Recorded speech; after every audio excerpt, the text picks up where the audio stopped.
Hello and welcome to Draft Day. This is Draft Day. This is as far as I've thought out having a intro to this here podcast. My name is John Fleming. You may know me from the first few seconds of this intro. Uh, St. Louis bullpen, maybe. I don't know. Places. Hopefully, you'll get to know me very well over however many episodes of this that we do. But I am joined right now by my good friend Jason. Jason, how are you? Hey, John, I'm doing great. If the people know me, there is a 1000% chance that they know me because there's really not much else that people would know me from. But happy to be here on draft day and ready to do some drafting. Yeah, and hopefully, just like with me, people are gonna get used to hearing the soothing sounds of your voice, and hopefully, in future episodes, we'll bring in some friends of ours to go through some other drafts of yore. But for now, it's just going to be the two of us discussing. I think the basic premise of what we're going to do here, for those who are not familiar, which should be everybody if you're listening to these chronologically, is that we are going to discuss either important drafts in history, drafts that we find interesting across the major sports. We're going to start off with a football one today, just for the purpose of timeliness, but we're going to sort of filter to different sports across the run of the show. Should have this podcast available definitely on Spotify, definitely on a few other sources of podcasts for right now. The one that's a little bit up in the air is Apple. I searched just a minute ago for draft day, and the first thing I got was a podcast, the Bill Simmons, the Rewatchables podcast about the movie draft day, which feels appropriate because we stole our artwork from the movie draft day, and we stole the basic premise of this from Bill Simmons as well, from the redraftable series he did. But he only did basketball, and he only did it for 15 years, I think it was. So we're going to have a little bit more depth, hopefully, to what we discuss. So, Jason, how do you feel like the first couple minutes of this have gone so far? I mean, the good news is this is an intro. This is a first podcast, and there's nowhere to go but up. But I think that the premise is there. Like John said, I mean, if you've seen the movie Draft Day, obviously our preparation is exactly what Kevin Costner and his team were doing up until making that draft. I think in performing That's this. well, that's not true because in the movie Draft Day, he trades for the number one overall pick the day of the draft. I made my list of players a few days ago, so I've actually done a lot more preparation. Also, I haven't gotten one of my employees pregnant, so I have that going for me. I mean, I guess that's good. I don't have any employees, but I have impregnated my wife twice. So hey, there's that. Okay. I have not impregnated your wife twice, so that's I probably for I the appreciate best. that. That's how we were able to do this podcast. I think.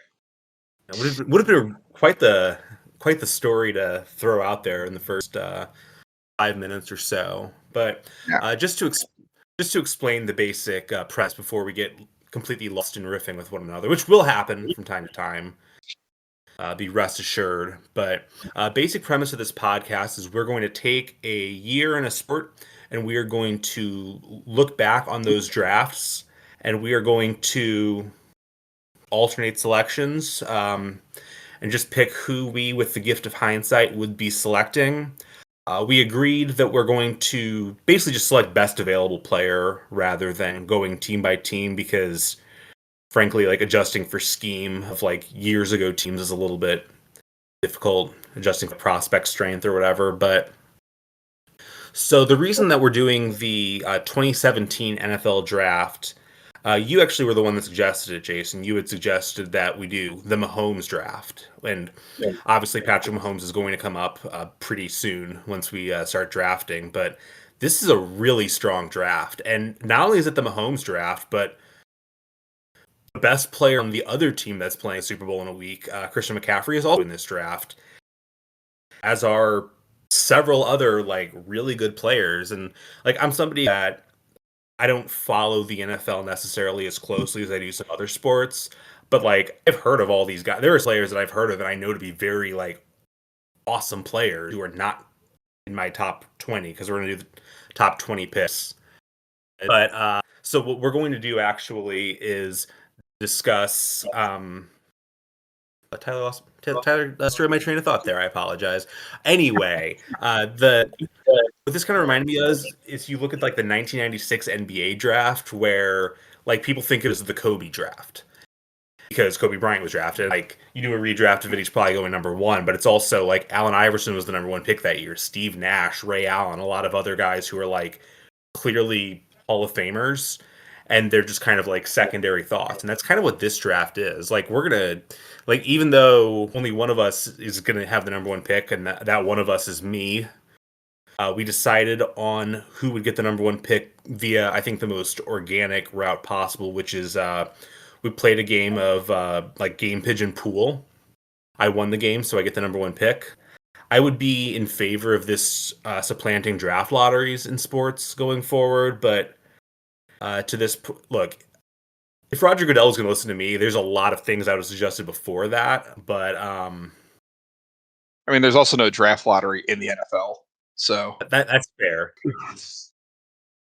That's a fair point. So just to give a little bit of insight on this for those who are not familiar, this was in the 2017 draft. The number one overall pick was Myles Garrett by the Cleveland Browns, and then Mitchell Trubisky, Solomon Thomas, Leonard Fournette, Corey Davis. Some of those guys will get drafted. Some will not get drafted, would be my guess. It's kind of an interesting draft in the sense that, like, Myles Garrett, like, it's hard to argue that he has not lived up to the expectations the Browns would have had of him. And yet, not to spoil too much, he is not going to be my number one overall pick. No, but this, like I said, it's a strong draft.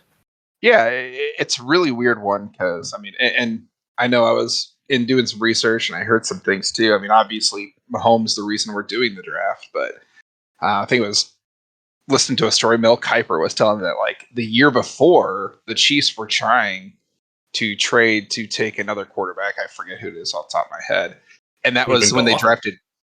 No, it was somebody down, but they ended up getting Chris Jones with that pick, and then Mahomes the next year, which has drastically set them on their.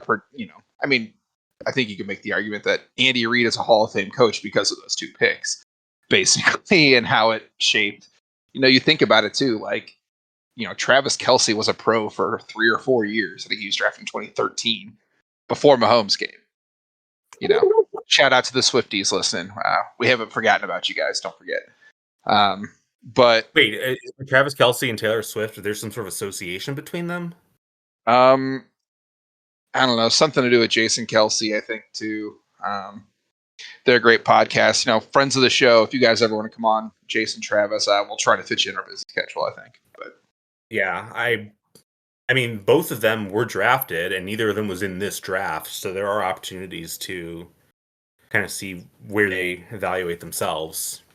Yeah, but yeah, overall, really deep draft, and I think even more so than others, maybe than I was expecting. I don't know about you, John, but a lot of good skill position guys. Obviously you're going to have some linemen, some defensive players that maybe aren't on the front page news, but like if you play fantasy football, like you could do a top 20, and that's just with guys that you've heard of for playing fantasy football this year, I think. So yeah, there are guys that I have that are like not being drafted that would be like first or second round picks in fantasy drafts because it's like that loaded. Yeah, it's pretty crazy, but I don't know. I think we've gone off enough. What do you say? Should we get this started? Yeah, let's go. So like I said before, I have the number one overall pick, and I am going to select a young man out of Texas Tech University by the name of Patrick Mahomes. Don't think there's a lot of surprise to that one. I think you could make a cogent case that if you just took every player in NFL history and threw them into one draft, Mahomes is like, I'm not saying he's the number one player that you would take. He would be up there. Obviously, he's won a couple MVPs, a couple Super Bowls. and has kind of gone through a couple different stages in his career where, he joined the Chiefs. He had Tyreek Hill, Travis Kelce, a lot of offensive weapons, and took a team that like was good. Like Alex Smith had that team on a good trajectory, but then they suddenly became a juggernaut like right away. And now a lot of those weapons are either gone in terms of Tyreek Hill, or they've become 34 years old, like Travis Kelce. But like he alone gives them like a really high floor on their draft. And one note that I do want to make, and it sort of segues a little bit into what'll be your pick, which in theory would be the Chicago Bears pick, even though we're not doing team specific. Yeah. But for years, Bears fans have complained about how they drafted Mitchell Trubisky at number 2 rather than Patrick Mahomes. Patrick Mahomes, when he was drafted like number 10, we're thinking, this seems like a reach. This does not seem like, because he was not, like, he had a successful offense in college, but he was on Texas Tech. They were like, their peak was like the Alamo Bowl. Like, Deshaun Watson seemed like the guy. Yeah. And I think it's, like, a lot of the talk was what he's the spread offense, and that was the heyday of the spread offense in the Big 12. Was Mike Leach his coach there? I don't remember. It was Kingsbury. Oh, that's Kingsbury. right. It's Cliff Kingsbury. Just got another job, I think, right? But he, but yeah, it was the peak of that, and I think that was where we were still like, I don't know, these mobile quarterbacks with big arms, we don't know if they can play in the NFL. And it's, I think we're at the point where, Mahomes, it's like, and believe me, as John is probably on board with this too, we both live in the vicinity of a lot of Chiefs fans. Like, we are in Chiefs country in the middle of the U.S., and like, it's annoying how much people worship this guy. But you kind of get They're not wrong, though. To be clear, they're not wrong. No, as somebody who, worshipped at the altar of Kurt Warner and the greatest show on turf, I get it. But, yeah, I mean, I think it's, like you said, it's a clear number 1. I mean, we're talking about a guy who's probably already cemented himself as a first ballot Hall of Famer as he's hitting what should be the prime of his career. I mean, yeah, it's, and it's funny because that was hard. And I don't know about you, but it's like, I moved on. It's like, okay, Mahomes went on, but like, there was a discussion for me too. Like, it's like I said, there's a lot of decisions to be made. Mahomes was not a difficult decision, but pretty much every subsequent decision we're going to start getting a little bit trickier in terms of our thought processes. Yeah. So, I don't know. You have anything else that you think needs to be said about Mahomes, or I think? I guess the one note I would make is I've seen a few discussions on like kind of like the daily talk shows about like, is Mahomes already the greatest ever? And like, to me, I think the answer, I think you have to say no just because of like amount of accomplishment. But if you consider like what age, like, because I think like, people kind of, when they say the greatest ever, they really should mean like the most accomplished ever rather than like a very subjective, this guy blows me away kind of guy. Tom Brady was the current age of Patrick Mahomes in 2006. And if you were going to compare Tom Brady through 2006, and granted he had 3 Super Bowls, but at that point he was considered something of a system quarterback, it's not even close between 06 Brady and Mahomes in 2024. Like, Mahomes very much has the inside track to be that guy. Yeah, absolutely. I think it's it's an interesting conversation. Not to say that Patrick Mahomes had a bad year this year, but statistically speaking, this has been one of his more down years. To be fair, I mean, if I was a quarterback and this was one of my statistically down years, I'd still feel pretty good as I'm entering the Super Bowl again. But yeah, and like I think probably like one of the big storylines of the year in the NFL has been how terrible his receivers have been this year too. I think like even the biggest Mahomes hater is like, yeah, but also Kadarius Toney should probably be better than this. Marquez Valdes-Scantling should be able to, pull in a pass. And the funny thing is of course he had a huge redemption arc on a big play when Baltimore's trying to get the ball back in the AFC Championship game. Of course, he went up, made the catch. And, it's one of those where I think we're seeing, win enough games and the seating, doesn't matter. But boy, has it created some great Taylor Swift conspiracies. Also, just this run that kind of the Chiefs have had, and the leaking of the script and everything. It's been fantastic. But you're looking at a guy who, this year it's I think it's the most interceptions he's had in the season. In the regular season, he had 14, which is the most he's had in a season. He did have 13 in 2021.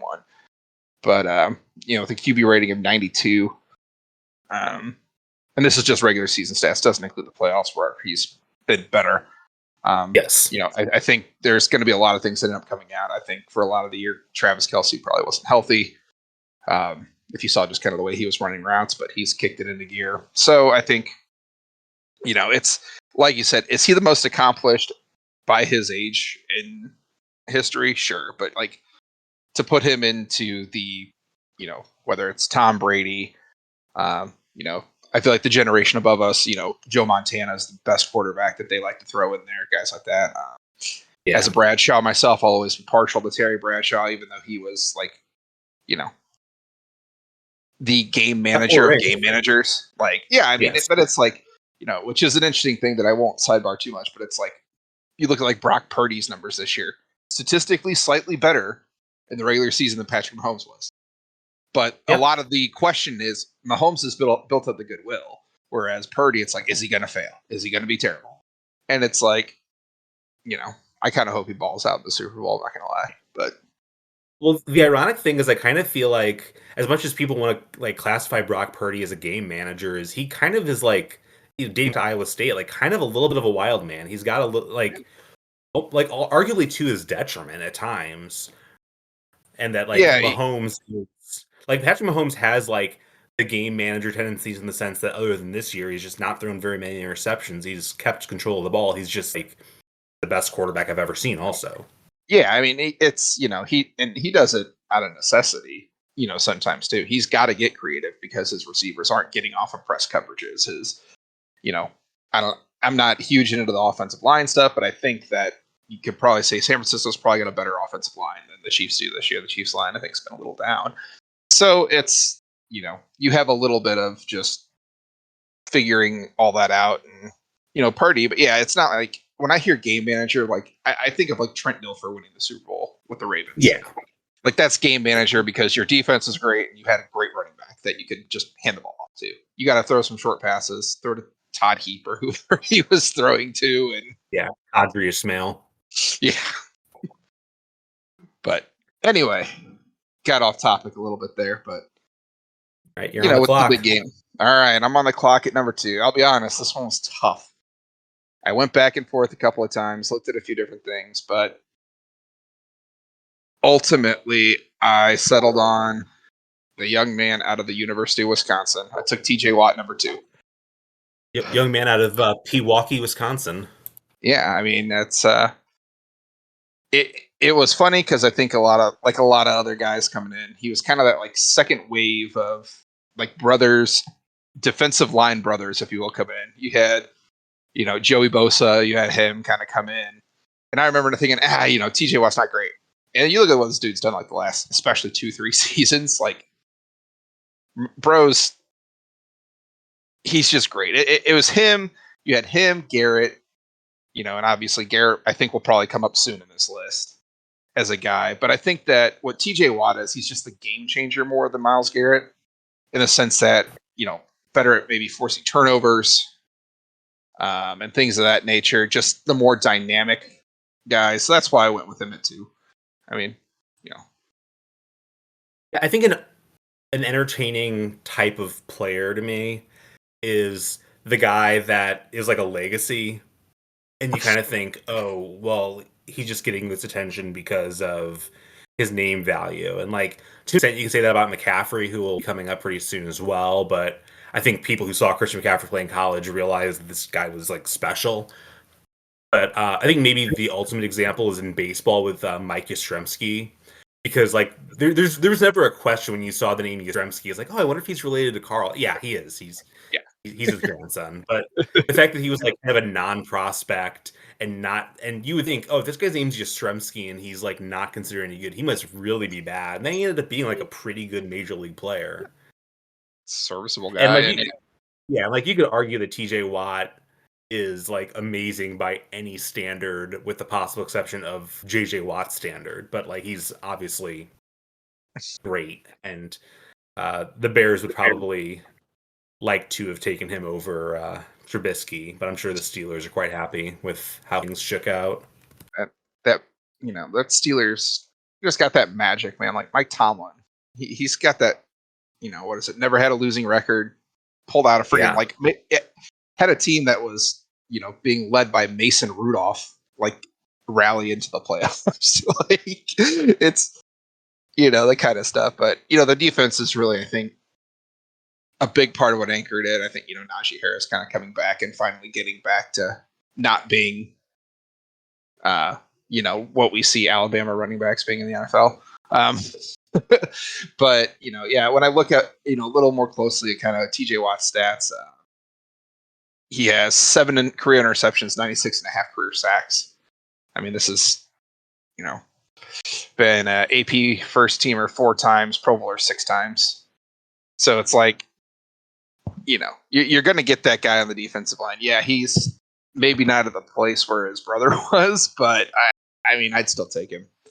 And I mean, his brother's also like his brother retired at like 32 or so, and is going to be a first ballot Hall of Famer. Like he is, without question, a lofty standard. So you mentioned Mason Rudolph, and I feel like that's a good segue to my next pick. His best friend in the entire world, which would be Myles Garrett, who is falling from number 1 to number 3. But like I said in kind of the preamble here, kind of hard to argue against Myles Garrett as just sort of impact player throughout his career. 3-time AP All-First Team, 2-time AP Second Team, which I believe he actually has the most All-Pro teams in the entire in this entire draft class so far. Though obviously there's a lot of room for Mahomes and Watt to or others for that matter to catch up to his level. He's got 88.5 sacks throughout his career. By weighted approximate value, he's third in the class, so kind of in line with what we've had so far. I think that there's some other guys that you can kind of make cases for, like on the offensive end of the ball over Garrett. I think that Garrett, in a combination of what he's done so far and just the fact that at this point we're looking at guys who still have a lot of their primes to go in their careers. I think he's a safer pick than, I don't want to give away too much of the game, but like a running back is going to be who is drafted at this point is probably on like the back end of their career at this point, or like a receiver is, probably going to slow down more quickly than, a guy who's kind of like an edge rush type guy like Garrett. And I think we're going to quickly get to the part of the podcast where we're more just saying, yeah, this guy's good, but I'm not really sure what more there is to he's say definitely about good, and he really kind of he's been the centerpiece and kind of the staple of what's turned out to be, I think, statistically the best defense in the NFL this year, which was Cleveland. Yeah. Which is weird to like see Cleveland be good in our lifetime, I feel like, because since they've been back, it's been kind of crazy. And this with Joe Flacco, the elite Joe Flacco. And speaking of guys in this draft, the fact that like Deshaun Watson for a lot of the year was like the weak link as he was getting paid a fortune. And obviously how to evaluate Deshaun Watson in this draft is going to be interesting because the first few years after this draft, you're thinking like he may not be Mahomes, but he's not that far behind. And then exactly now, that's legal issues and his just decline in play. It's a lot easier to poke holes at this point. Yeah, absolutely. It's like, I think a guy, if we'd done this redraft in 2020, say, he probably, he'd be sufficiently, maybe even top 5 if we're looking at this even just a couple of years ago. Absolutely, yeah. But the fact that, we'll get to him. He's an interesting case. I think, well, we'll leave that to maybe later. But yeah, with Myles Garrett, it's weird to say it, but he's just like, kind of the ultimate safe pick. Hasn't dealt with injury a whole lot, hasn't had that type of thing. But other than that, I mean, 201 or 210 tackles, 88.5 sacks. Just a small comparison to maybe to go back why I took Watt over him was Garrett has not recorded an interception in the NFL, while TJ Watt has 7 of them. Yeah. I mean, to be fair, Watt was number 2 on my board, to be clear. Yeah, but... I mean, I think our boards have been the same so far, I think. Yeah. So I think this is maybe the point where you can start making arguments one way or the other, maybe from 4 down. Which I'll go ahead and go to number 4. And I struggle to do this, but he's so stinking dynamic if he stays healthy. So I took CMC here. I took McCaffrey. Yeah, he was number 4 on my board as well. And he's a guy that we could have been talking about for number 2 if he hasn't had the injury problems. Still put up good stats for a bad Carolina team. And I remember people saying that they thought that the 49ers got hosed in the trade when that trade was made for him. And I didn't get it. It's like, to me, it seemed like it was fairly benign. And we'll see, obviously, what ends up becoming of that rebuild in Carolina, as it was not a good first year for Bryce Young. Doesn't help that you trade away your top receiver either in DJ Moore. Yeah. But, seeing what's happened with Carolina post really does reinforce, like, this guy was the offense. Like, let's be clear. This guy is...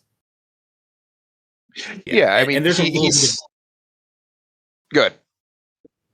Well, there's a little bit of this kind of balance when it comes to a running back, because like I was referencing before, like there is sort of this, he's going to be having a lot fewer years than a lot of guys who are on here remaining, but he's just been so good during the last coming up on 7 years that it's hard to ignore that level of production. And like drafting a running back in the top 5 is probably not going to be a good idea. But if you get a guy that's that level, then you're willing to do it.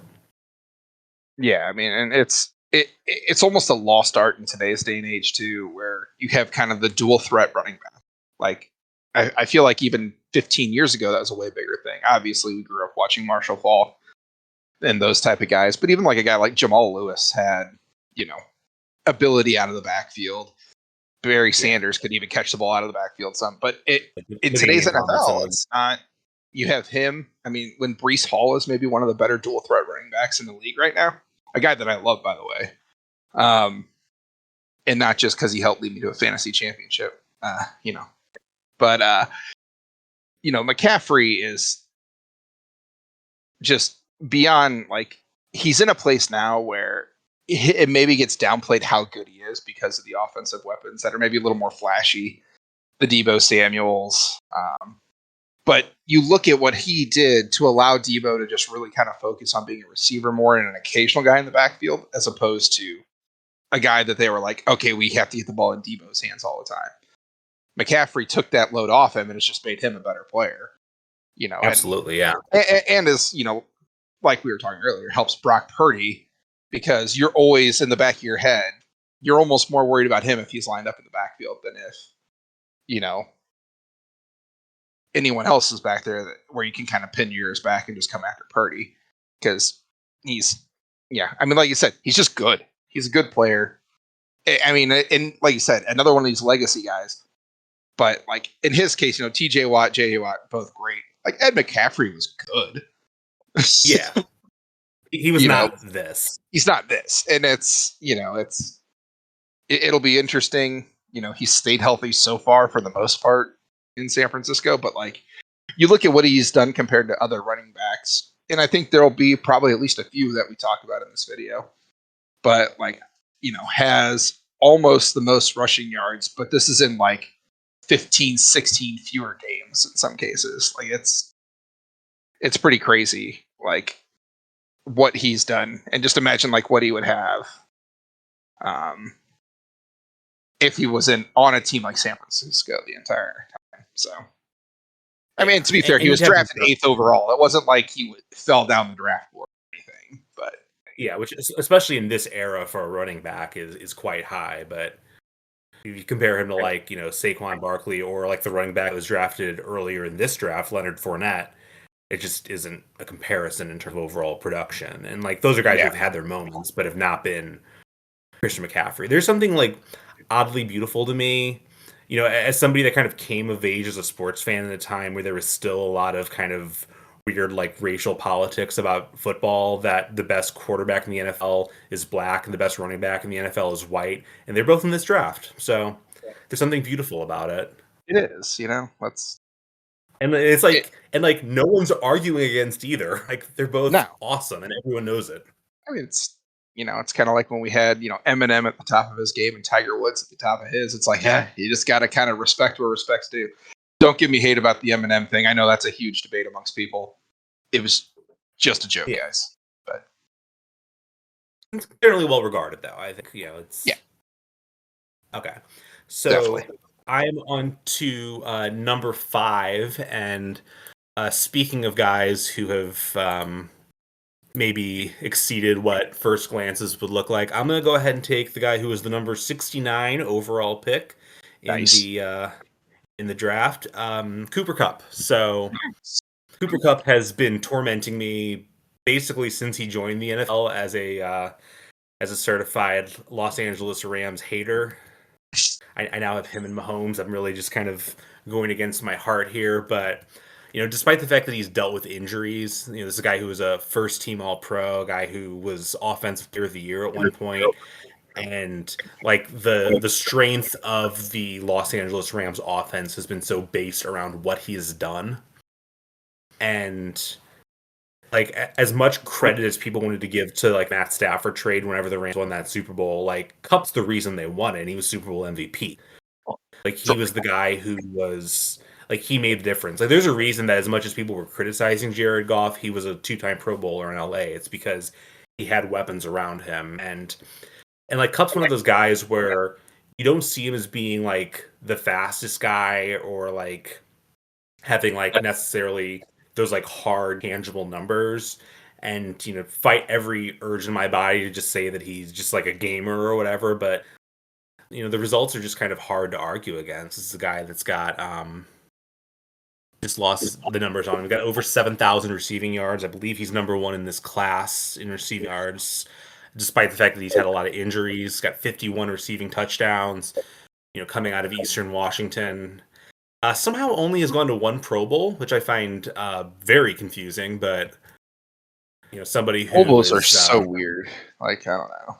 Like, yeah, there's a few guys, like there are guys who, I mean, they're on my board, but like, so if I recall correctly, there's 3 guys who have been to 6 Pro Bowls out of this draft, 2 of whom were the first 2 picks, and then the other one has not been selected yet. So it's a kind of a strange gambit. And Kupp's the first pick of this draft where I don't feel like completely confident in it, but also if I'm going to get an Offensive Player of the Year campaign, even if he ends up kind of petering out beyond that, out of the number 5 pick in the draft, I'm going to be happy with that. yeah, and then I'll tease by saying I did not have Kupp at 5 on my board. I did have him at 6, so I'll get to take my 5 at the number 6 spot. But so actually, so interesting fact, I actually had Kupp at 6 as well. I decided to take my chances that you wouldn't get my guy at 5, so we'll see. But yeah, it would be interesting. And when I look at it, and then I can explain a little more. But like with Kupp, it was more kind of maybe recency bias of since the big injury. Even when he came back, I don't know. His numbers were down this year, obviously, even after the injury. Now, how much of that is attributable to the emergence of Puka Nacua, who came out of BYU, I think it was, to just go off the charts this year, like setting rookie receiving records the way Kupp was setting receiving records, a few years ago. But it was one of those where it was kind of a stability thing. Don't get me wrong. If he would have fell to me at 6, I would have been happy to take him. But he's a guy that when you hear people talk to him too, like talk about him, it's never kind of a disrespecting thing when I've heard DBs and other defensive players talk about it. It's like the guy is so good at just running routes and understanding, where to be to put himself in a position. Like you said, he's not Tyreek Hill who's going to blast down the field past you. I mean, he's not slow by any stretch, obviously, to be a receiver in the NFL, but he's, just it's that route running and it's the work. I mean, frankly, too, the work that he put in when Stafford came. They were working together every day doing things, having coffee in the morning, watching film together. It's, it's an attribute to hard work. And I'd say that other guys on this list are, anybody who makes the NFL, most of them are probably working their tails off. It's nothing, against that. But, he was a guy that, another way that we've kind of seen, him, Tyreek Hill, these type of guys who become the big receivers are these guys coming out of the slot that are, not just on Bill Belichick teams now. It's not the Wes Welkers, the Julian Edelman type guys. That's where we're seeing it, and it's because of the mismatches that they can create on either linebackers, safeties, nickels, who's ever in. You're not necessarily always going to line them up against, the Sauce Gardners of the world or anything like that. So yeah, and to the extent that there's criticism of Kupp, it's in comparison to like Jamar Chase or Justin Jefferson. It's like, okay, but those guys are also elite receivers, so like that's fine. If you want to say he's not as good as if you want to say he's not the very best receiver in the NFL, fine. I'll just take what I'm getting. Yeah, it's if you want to nitpick at that point, Justin Jefferson, I think it's like watching Calvin Johnson play when Calvin Johnson was playing. Yeah, it's pretty good. Hey, sorry, a little interruption as my son has decided to come into the podcast. All right, he's being a lot more well behaved than my dog son has been throughout this, so I'll give him a pass. Sometimes with that, as a dad, you got to be big and strong. So I'm going to go with a big man up front as my number 5 pick. A guy that I'm kind of familiar with, but I'm going to solidify the offensive line. Guy who was selected number 32. Yeah, I'm going with Ryan Ramczyk at 6. He was my number 5 guy, mostly because if you can get a guy who has longevity as a starting tackle in the NFL, and you can get him early, do it. Whether it's being spoiled. If you didn't get it, St. Louis guy through and through, coming around.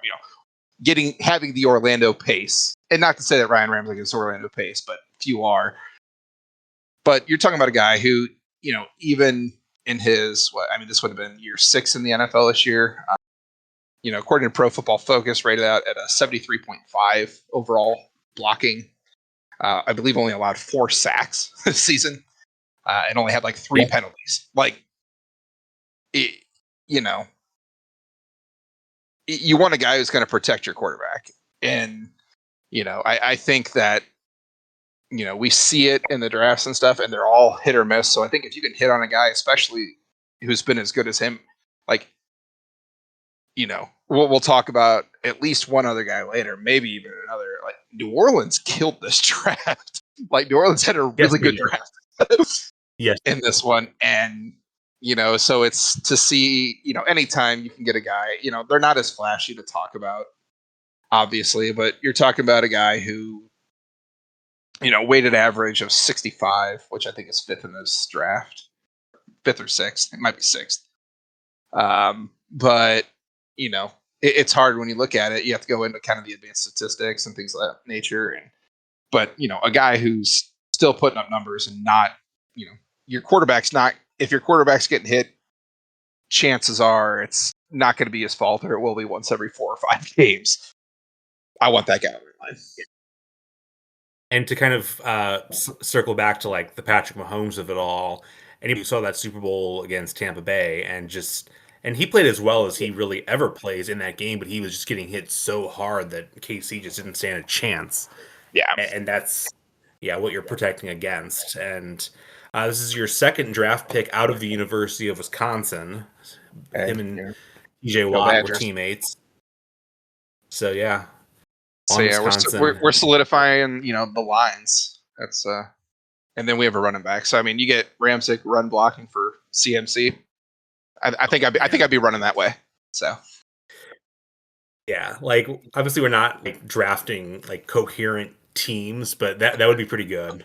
yeah, Meanwhile, I have I to mean, merely have Patrick Mahomes. I merely have Patrick Mahomes to Cooper Cup, so yeah, crud. I think we're both I, doing okay. I don't have any secondary help yet. We're in trouble.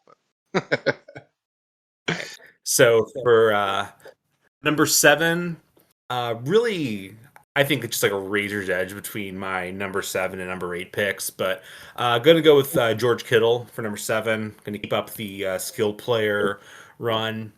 One of the best tight ends in the NFL has been since he joined the league. Basically, he's got that connection with Brock Purdy, the Iowa State to Iowa of it all. Two-time first team All Pro, 2-time second team All Pro. Got all that kind of stuff to him. I believe he's 3rd in receiving in the in this draft, but number 1 by a mile in terms of tight ends. You could make a case that outside of Travis Kelce and maybe Andrews, and I'm probably forgetting somebody else, but up there in terms of best tight ends in the NFL and somebody who's capable of making big plays and just add to the. And I think Patrick Mahomes could probably do well with a star tight end. Yeah, I mean, he's shown that he can definitely do that. And Kittle is weird.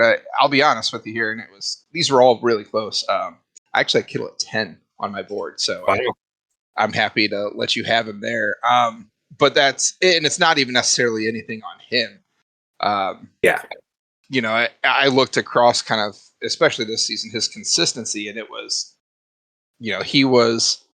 he's not the type of guy that you're seeing from a tight end like a Kelce or even like Sam Laporta was in Detroit this year.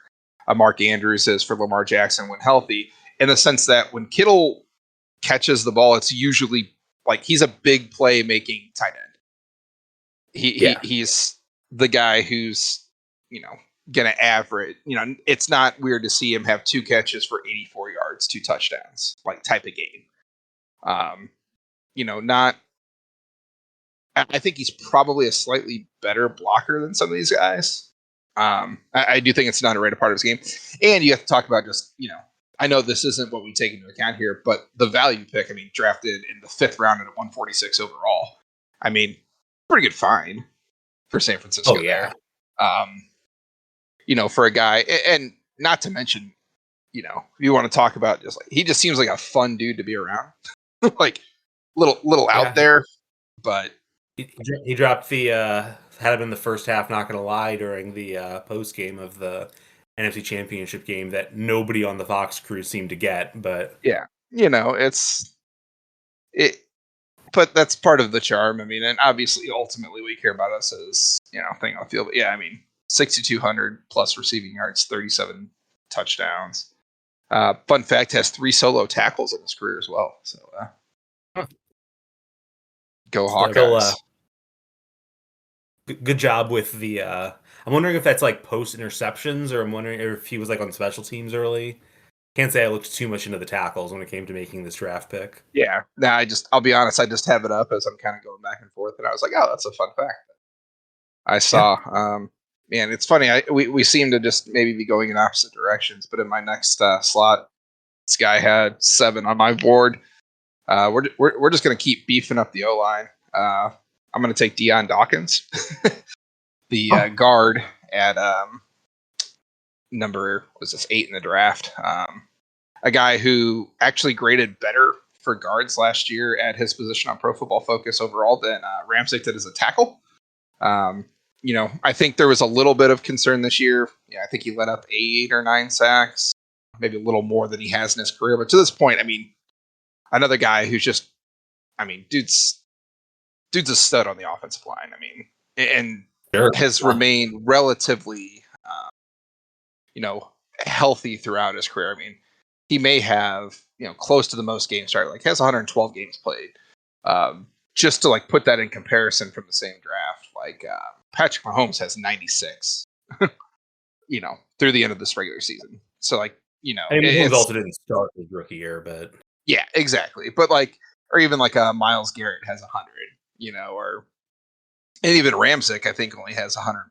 So this is a guy who I think came in day one and was a starter, kind of a thing. Yeah. And for a second round pick too. I mean, Buffalo took him 63 overall, so not just second round, like end of the second round, to find a guy that can step in and just be a good blocking guard. I mean, I like I said, I may be a little biased in these NFL drafts. So when I find good offensive line talent, like that's who I would want to draft. And that's where I settle. I don't know if you have any thoughts on Dion. Not really.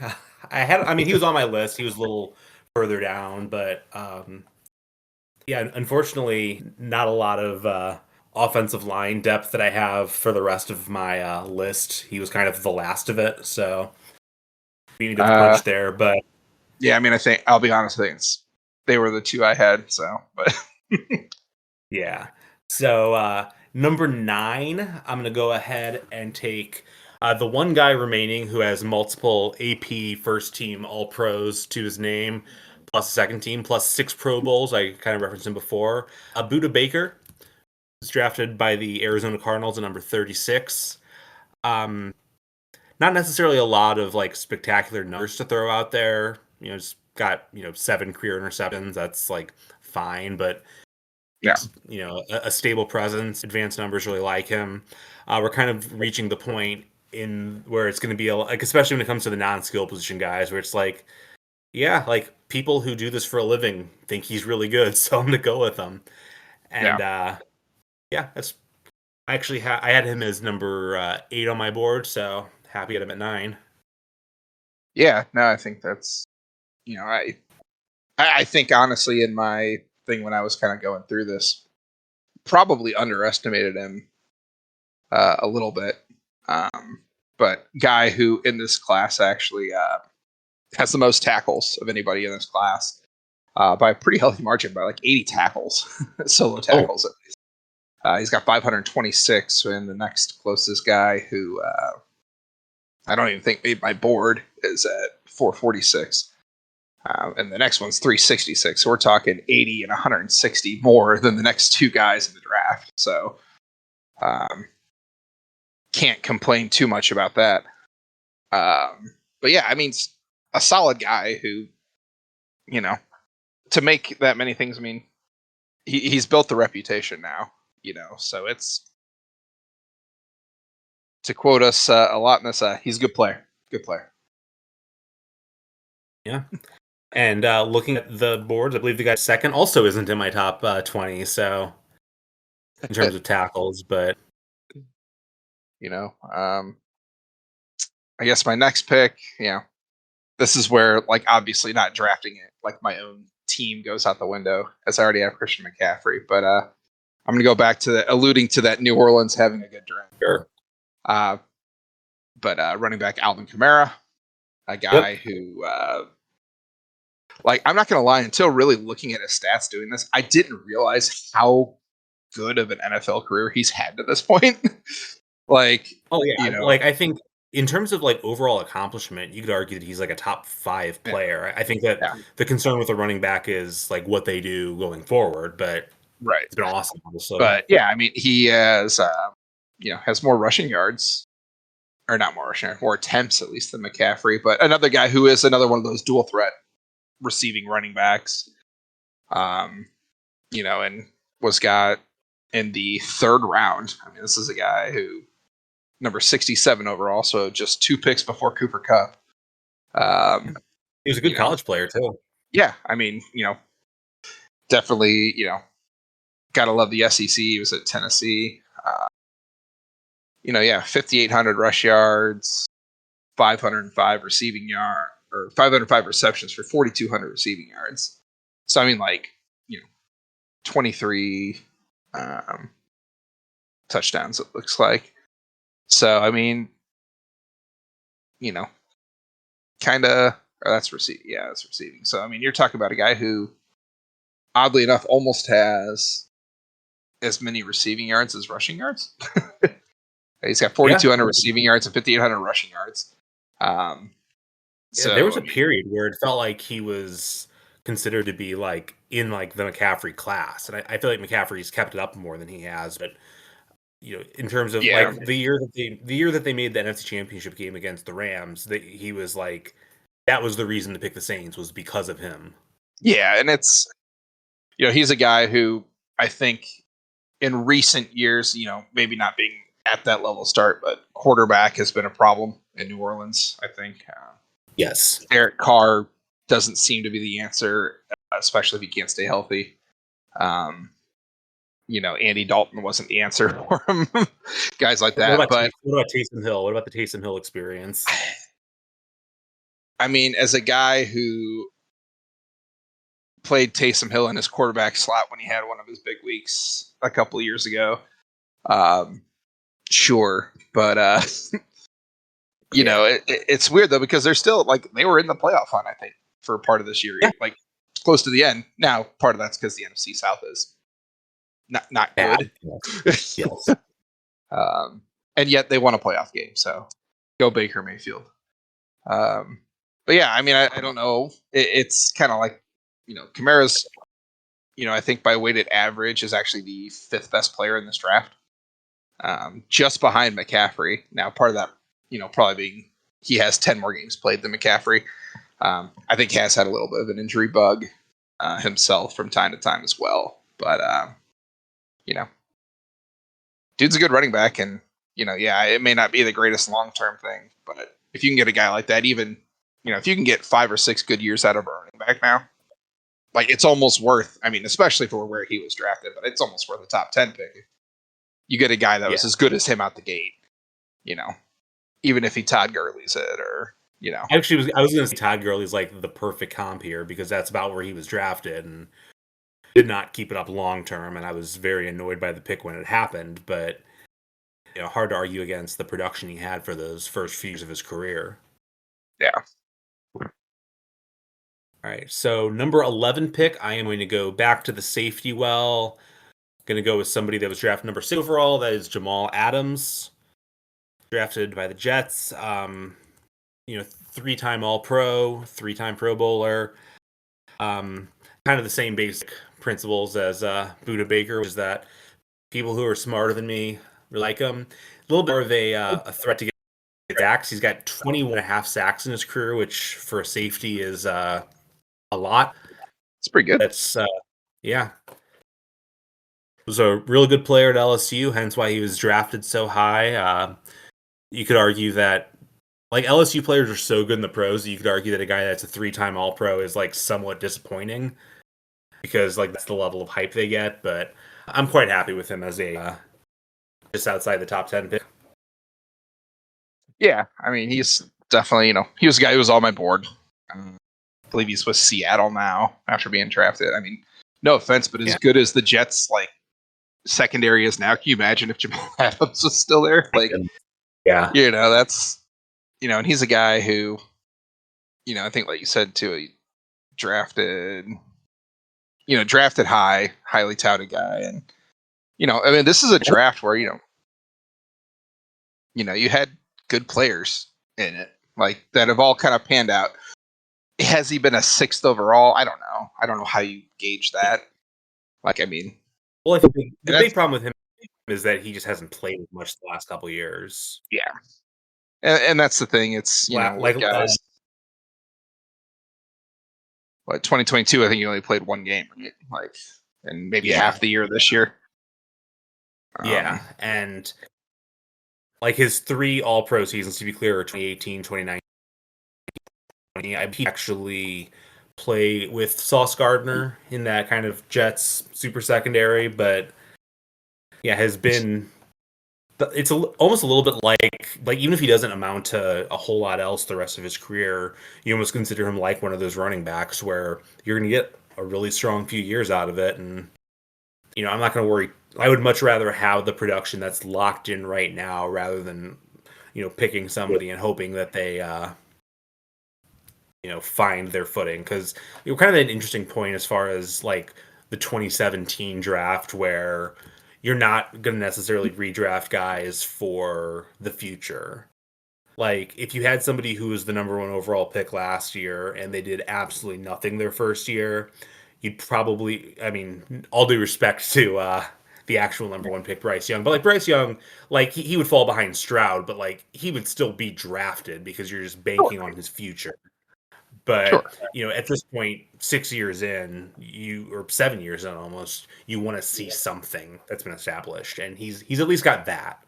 Whether he'll to kind of bounce back and regain that superstar level production remains to be seen. But if I could be assured of that, I also wouldn't be able to draft him at number 11. So Yeah. I'll take the chance. Yeah, I think too, and it's at 11 because I'm trying to think. Safety is one of those things where you don't see high picks necessarily all that high. Like I remember, was it Dante Whitner one year was kind of like a surprise high safety pick that Buffalo took and things like that. But a guy like that, like you said, it's interesting. You talked about his career sack numbers. He actually hasn't had a sack in the last 3 seasons. Wow, I don't think I realized that in the delineation. Yeah, I just happened to take a look, and and that's coming off your all-pro year in 2020. Dude had 9.5 sacks.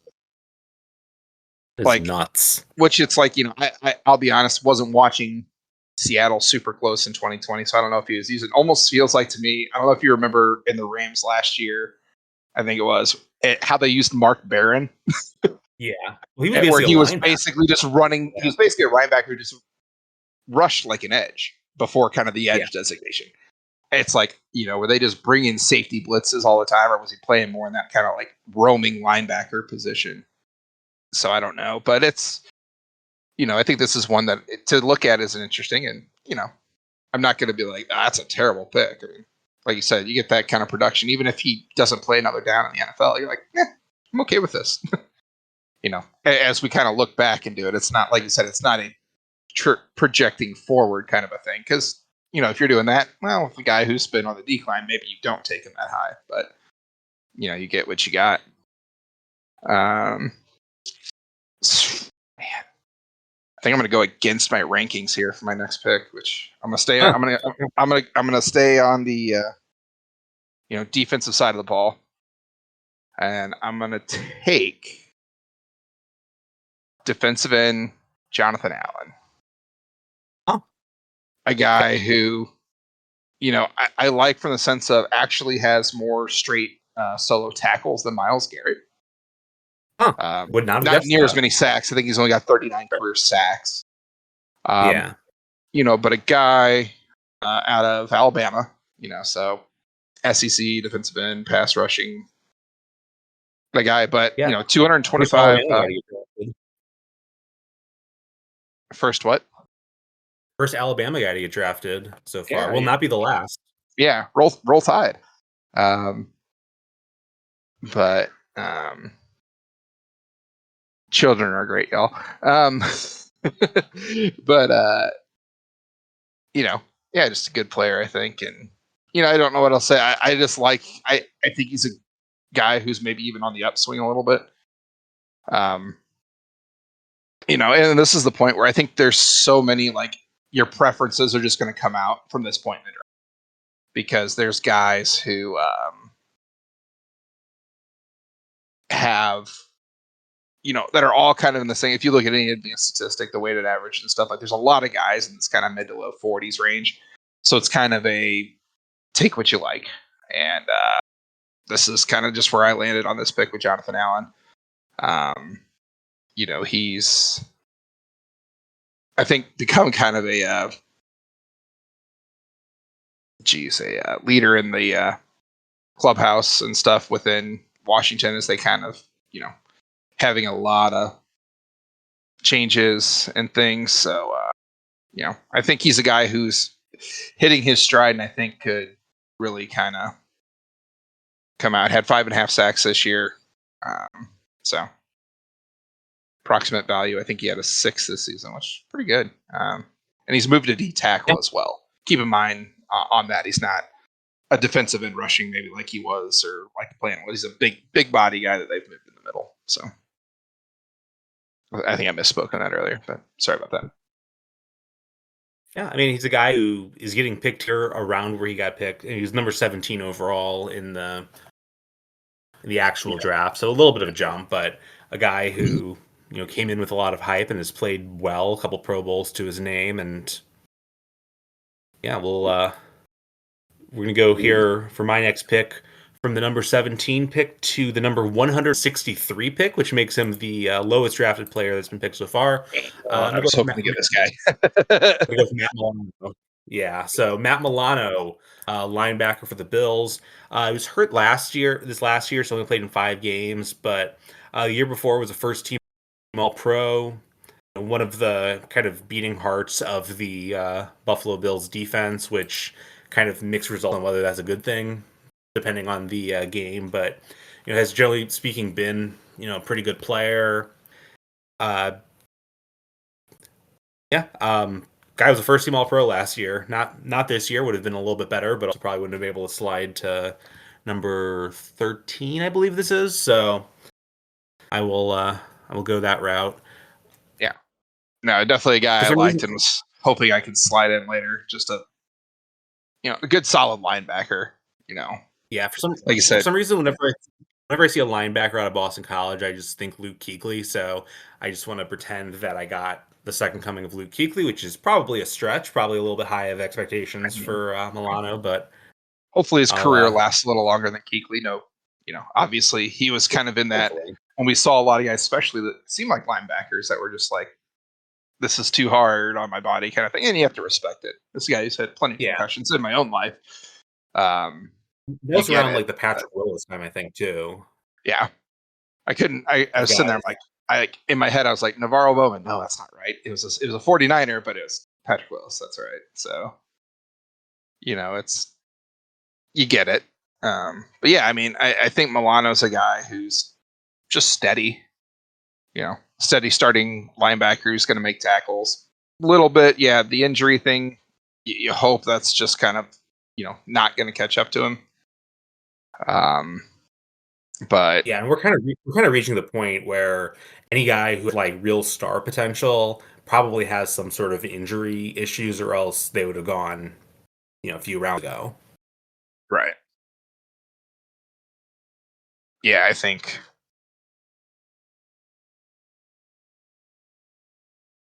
uh, yeah. I started to like say something, but it's like, yeah, I think that's not a whole lot else to say. But Right, you're so up next. I'm gonna go next, and I have to amend. When we were talking about offensive linemen, I lied. I do have one more, Oh, and I'm gonna take. And this is a guy because he's been on the uptick, maybe more than I thought. But take Denver Broncos tackle Garrett Bolles, a dude who actually graded out at tackle at 75.9 overall this season. Keep in mind, Ryan Ramczyk was at 73.5 this year. So we're talking about a guy who, according to Pro Football Focus, 2.4 points higher than the guy who has taken, number 6 in this draft. But again, just, we're talking about a guy who took him a little longer. But, I mean, we're talking 99 games started at tackle in the NFL out of Utah.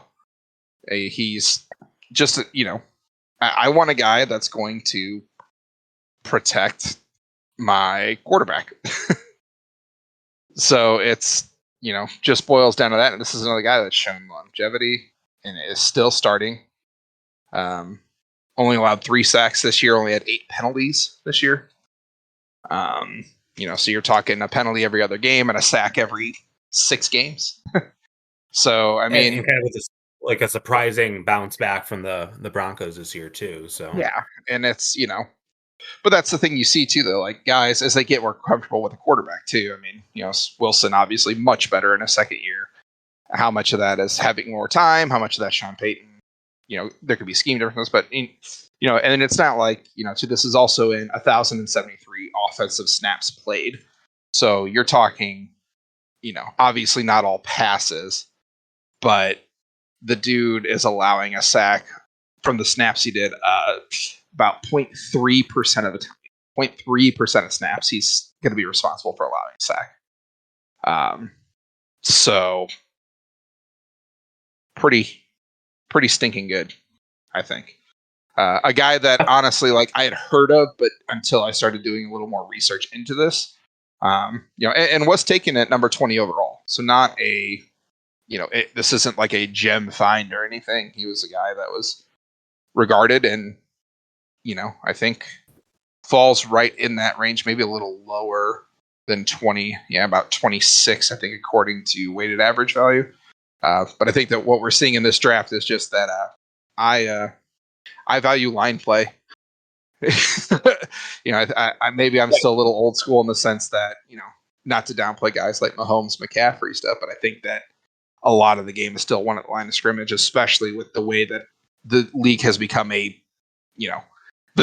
even just the development and the designation of the edge player, that is just a guy who comes in on third down and rushes the quarterback, So I think that offensive line is as important as it's ever been. So, and obviously he's a good pass blocker if he's only allowed 3 sacks all season. So, yeah, and it's also one of those situations where you kind of can't have too many like offensive linemen just because like these guys get hurt all the time and they're a little more interchangeable than like if you have like not that you're going to decline having another good quarterback, but like if you already have Patrick Mahomes, taking another guy at quarterback is only going to have so much value for you. I mean, I guess it keeps you from having Blaine Gabbert start a meaningless Week 18 game, but that's about it.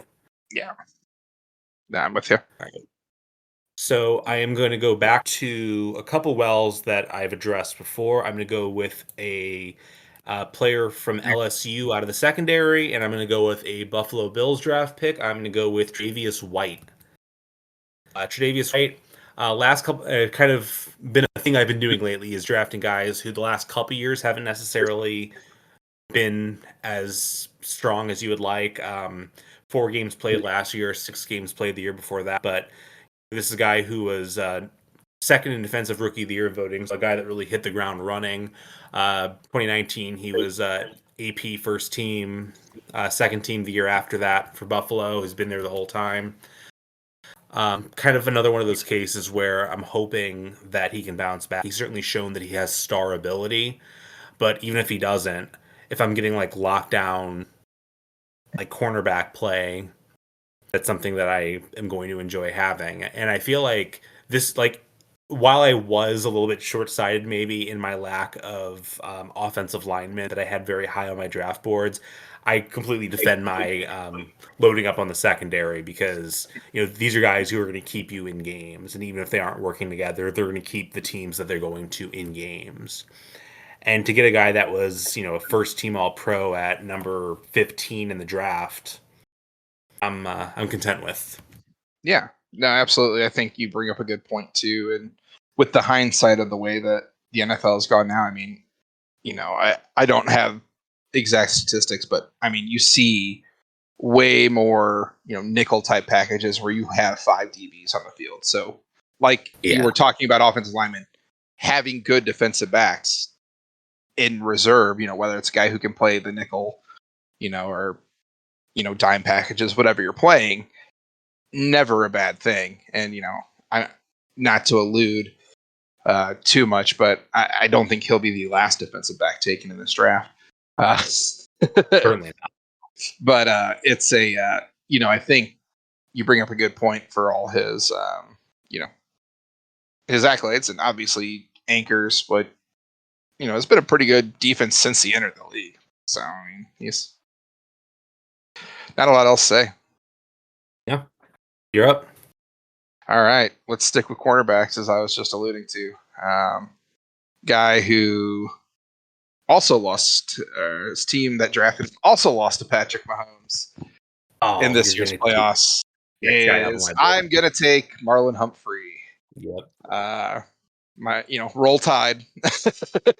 First rounder, taken 16th overall, and he goes, 16th in our draft, right? So, right where I had him, I believe he actually even ranked 16th on weighted average from this draft class. But we're talking about a guy who AP first teamer in 2019, has hit the ground running, had some injuries.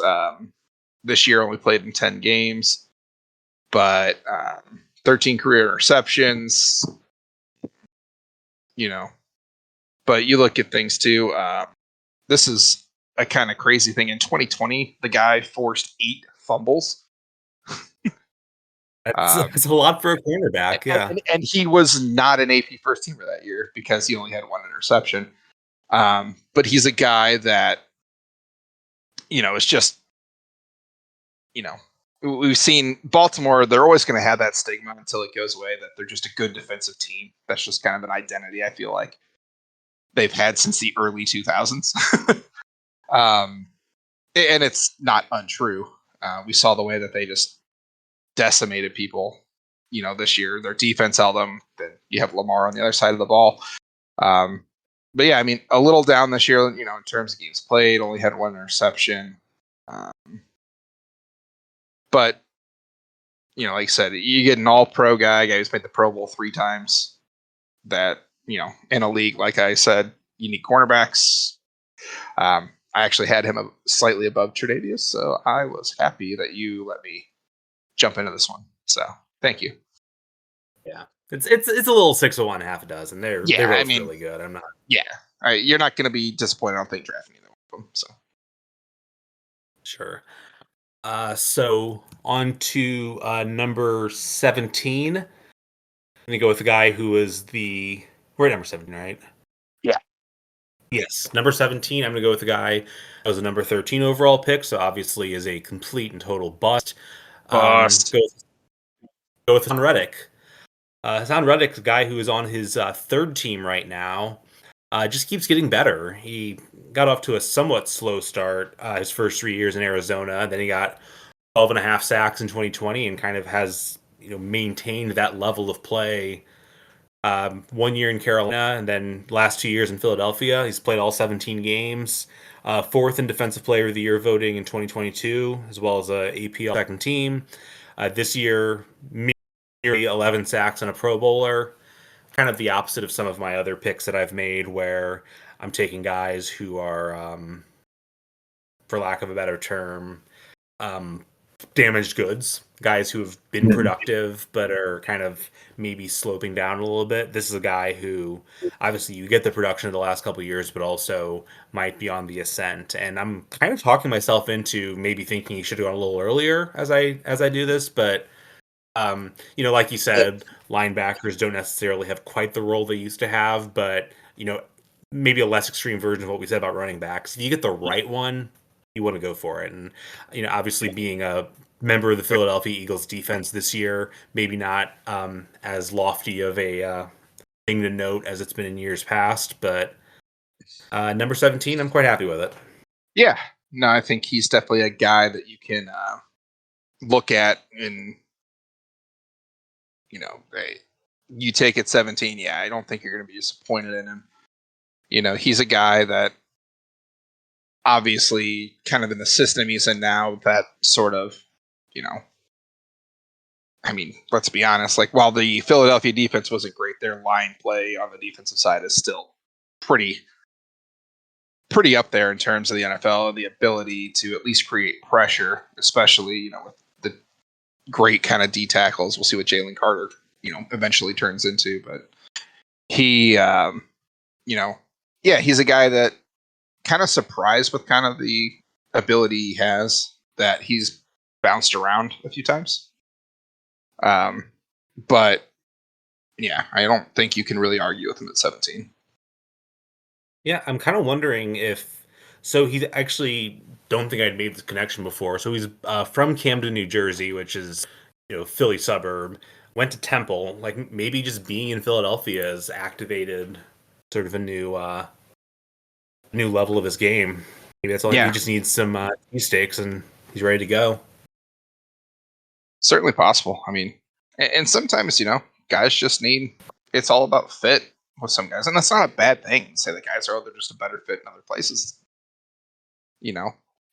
We say it sometimes like, oh, they're a system guy. But yeah, if they're great in that system, that's okay. Doesn't, I don't think, deters from, what they can be or who they are. I mean, basically every quarterback, or not every quarterback, every NFL player is a system player to some degree. And Sure. the ones that aren't system guys tend to be guys where it kind of limits like the ceiling of how good that team's going to be. Yeah.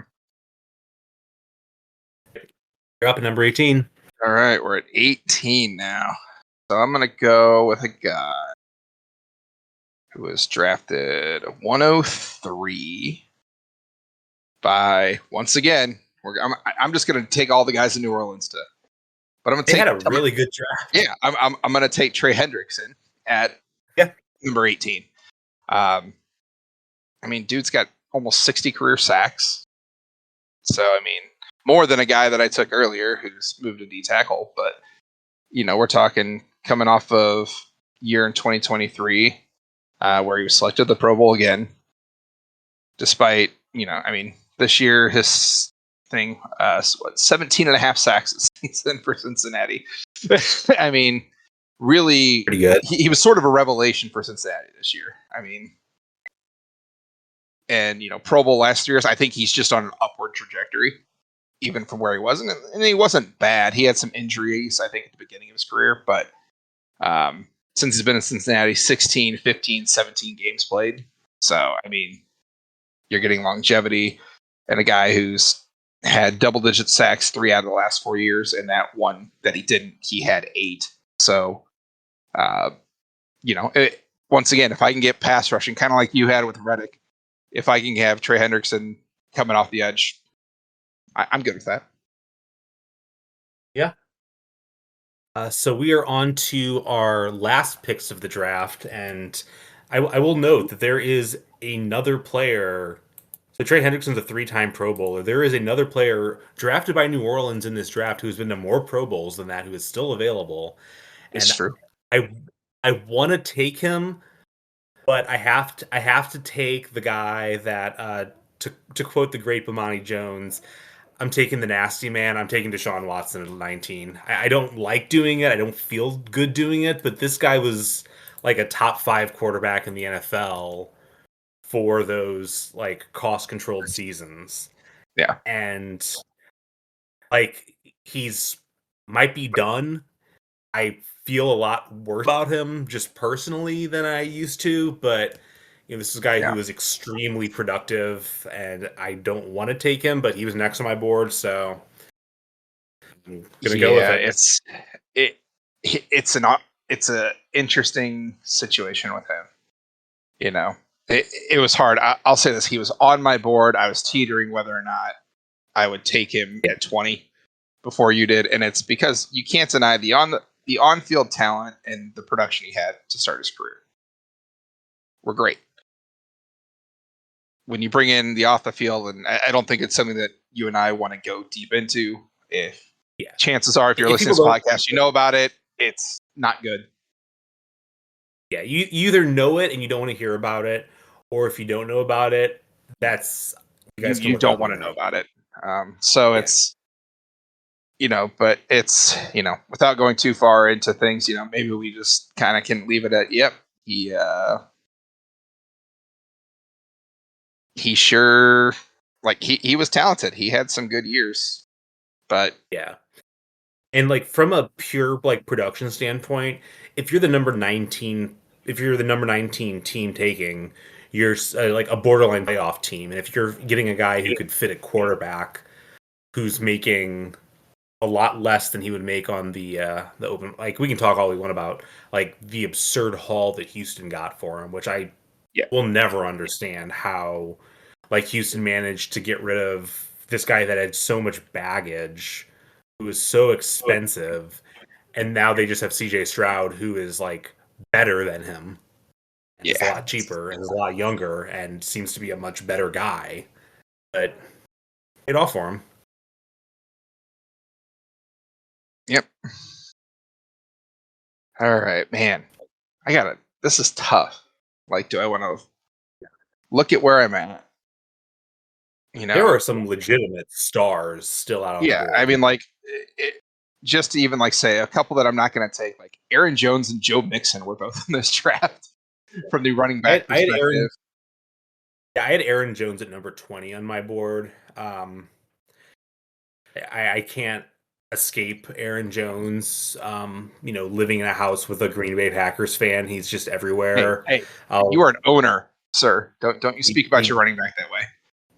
All right. Well, luckily I'm the one editing this podcast, so I can cut this out. I will have treasured memories of Kevin Burkhardt constantly talking in the game against the Cowboys in the playoffs. Him constantly saying that this was a homecoming game because he's from El Paso and they were playing in Dallas, which is like borderline. Like you probably fly. That's how far El Paso is from Dallas. That's like being like, he's from San Jose. It's a homecoming as he plays in Los Angeles. Like, I think it's actually further. I think I actually looked this up. It's close. But like regardless, it's not a homecoming. Yeah, Texas is a big state, Kevin. All right. Now that I've stalled long enough. Oh man! As much as I want to make the New Orleans pick again and be the guy who took 4 of his 10 picks being New Orleans, I'm gonna leave Lattimore on the outside, and I'm gonna go with the guy who I don't know why, but just watching him play a few times this year, I love him. I think he's on. I'm gonna go with Larry Ojanobi, defensive tackle. He's with Pittsburgh now. Yeah, and this is purely just an eye test thing. I love watching this guy play. Big defensive tackle, played 17 games this year. But he's just a load in the middle, and I just love his game. He's not gonna jump off if you look at the stats. No Pro Bowls, no first team AP selections. Was drafted at 65 by Cleveland out of Charlotte. So I've got a few big guys with that, and I think had a guy from Florida Atlantic earlier in the draft. I think is it Hendrickson maybe he's out of Florida Atlantic? Hendrickson's FAU, yeah. But he's just a guy that more or less with the last pick, I just wanted to give him a shout out. I like his game. I like it's been go to show. I think almost like maybe more than half my draft is guys on the line. But yeah, again, we're talking. This is the guy's games played. The fewest games that he's played in a season since being drafted is 14. Good. And that was when he didn't start his rookie year, but since second year on, he started and played 16, 15, 15, 16, 16, 17 games. You give me a guy that can do that in the NFL? I feel like with this pick, you're making a pick for the exact opposite reason that I made the Deshaun Watson pick, which is you're picking a guy that you really just personally like, and I'm like, I guess I have to take Deshaun Watson. Well, I mean, we got to give the people to know, I'm the one that they can rally behind, and you're the one that they can sharpen their pitchforks and light the torches against. So, yeah, that's what I love to hear. There's a lot of good players, though, still on the board. I had 3 guys who were still in my top 20 that were not picked. I said Aaron Jones I had at 20. Marshawn Lattimore, the guy from the New Orleans pick that I kind of teased, I had him at 19. 18 actually had Eddie Jackson, the safety out of Alabama, who was because the one thing I need is more safeties to draft. Yeah, you have guys like Joe Mixon, Kareem Hunt, kind of a similar don't want to talk about situation with Deshaun Watson. Juju Smith-Schuster and Ingram had a big year. I personally think Mitchell Trubisky is like dramatically underrated, but not I think a number 2 pick. Yeah, a guy I like a lot is Chris Godwin. I think is an underrated receiver. Also from the receiver thing, Mike Williams. If that dude could stay healthy, who knows what he kind of would be. Imagine if the Chargers can have him and Keenan Allen both healthy at the same time.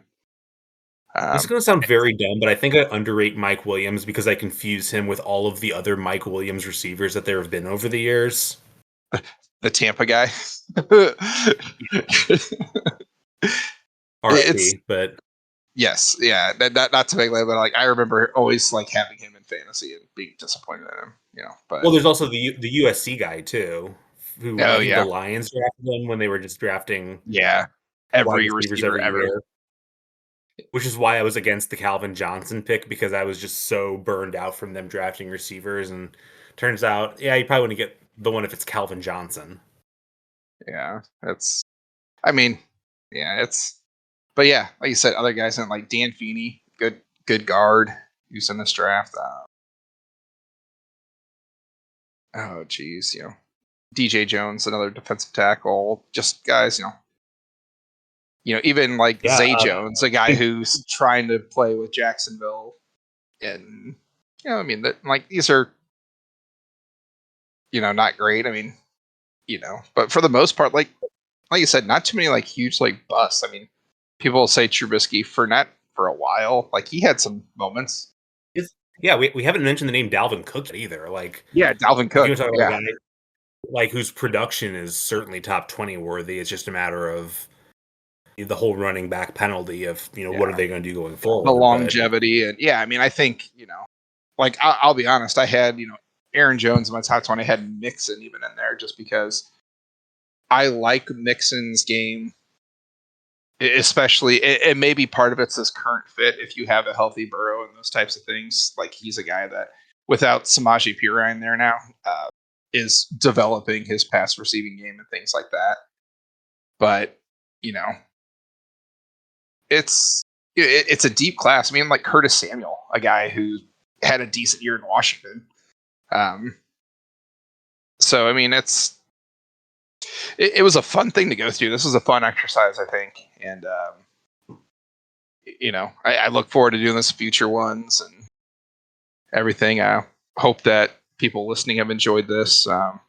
Feel free in comments or anything to put out other names, put who you guys would take in your drafts, anything like that. But this was a lot of fun. I feel like with some of these NFL drafts, we're gonna be kind of struggling towards the end of the top 20. This is one where we could have done like a full first round and still been getting like really good players. Yeah, well, it's like even James Conner, like I got a running back. Oh yeah, really underrated guy in Arizona, I think, and it's so. I mean, yeah, I think in other drafts, it especially too. I think as we even get into other sports, like it. I'm terrified to do like basketball drafts sometimes, even because you have 2 rounds of guys to pick. Boy, you better hope if we keep doing 20, we gotta hope that there's 20 guys in that draft. Yeah, I think basketball we might have to like cut it off the lottery or something. We're gonna have to be a little more there. Yeah, and baseball, will come out. I think we talked about guys that actually signed because if you have guys that get drafted 4 different times or whatever, stuff like that. Yeah, like what was this team thinking not signing this guy who was demanding way above slot? Like, I mean, there's reason. Yeah, I mean, well, we could always just start drafting Patrick Mahomes and Kyler Murray in baseball drafts. Well, I mean, Kyler was an actual like legit prospect. I want to start drafting like Johnny Manziel whenever he got drafted by the Padres. I want to say it was Johnny Football, baby. Yeah, who I think he played baseball in high school. I'm not even 100% sure of that, but it was like clearly a stunt pick. Yeah, I mean, that's what happens when you have 408 rounds. Yeah. So to go ahead and recap, I'll go ahead and read off our slots. I might not have them in the correct order, but I'll just read them off how I saw it. So my picks were Patrick Mahomes, Myles Garrett, Cooper Kupp, George Kittle, Buda Baker, Jamal Adams, Matt Milano, Tre'Davious White, Hassan Reddick, Deshaun Watson. Do you want to read off yours, or do you want me to? You can go ahead. We got T.J. Watt, Christian McCaffrey, Ryan Ramczyk. It's Ramczyk, right? Ramczyk, something. Yeah, I think Ramczyk sounds right. Yeah, the offensive lineman from New Orleans. Alvin Kamara, Marlon Humphrey, Deion Dawkins, Jonathan Allen, Trey Hendrickson, Larry Ogunjobi, and Garrett. Is it Bowles? Bolus. Sorry. Yeah. All right. The guy from Utah. Yeah. The offensive lineman from Utah plays for Denver. All right. Well, I feel good about my picks. Hopefully you feel good about your picks. And if you don't, it doesn't matter because this is a purely fictional exercise. Yep. But all right. Thanks for putting it together, John. It's always a pleasure to do this with you. It's nice to do something on the air that we've honestly been discussing and doing these types of things for years just without people to listen to it. So Yeah.